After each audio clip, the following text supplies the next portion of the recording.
ডিমের সাথে কিছু আলু দিয়ে দেবো।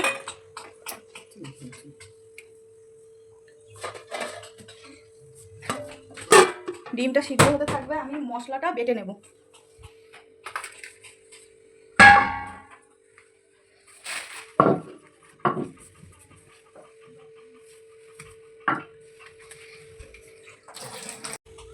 প্রথমে রসুনটাকে পুরো বেটে নেব।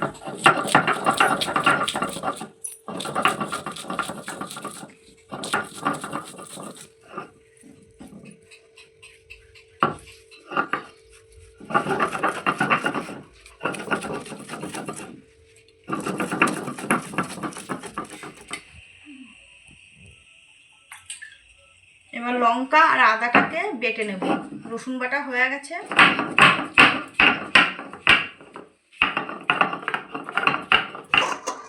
এই দেখুন বন্ধুরা, ডিম সিদ্ধ হয়ে গেছে। এবার এক এক করে ডিম ছাড়িয়ে নেব।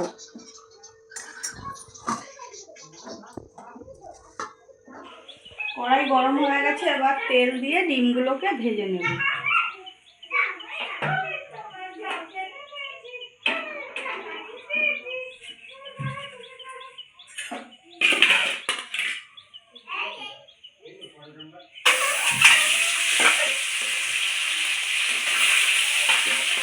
কড়াইতে তেল গরম হয়ে গেছে, এবার ফোড়নে তেজপাতা, গোটা জিরা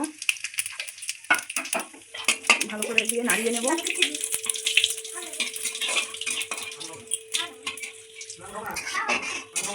ডিমগুলো ভাজা হয়ে গেছে আমার, পেঁয়াজটা ভাজা হয়ে গেছে। এর মধ্যে এবার রসুন দিয়ে ভালো করে কষিয়ে নেব।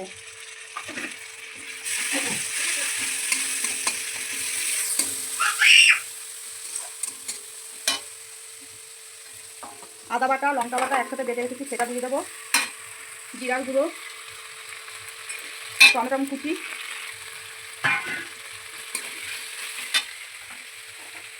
স্বাদ মতো লবণ,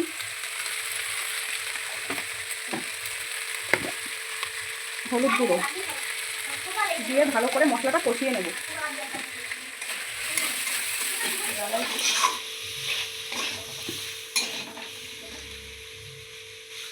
মশলাটা ভালো করে কষা হয়ে গেছে, এবার এর ভেতরে জল দিয়ে দেবো।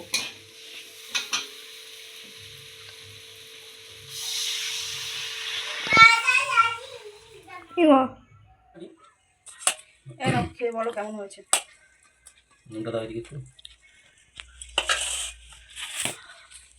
খেয়েছো?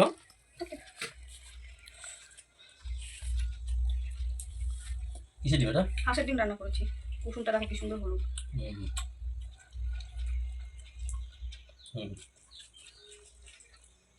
সুন্দর হয়েছে।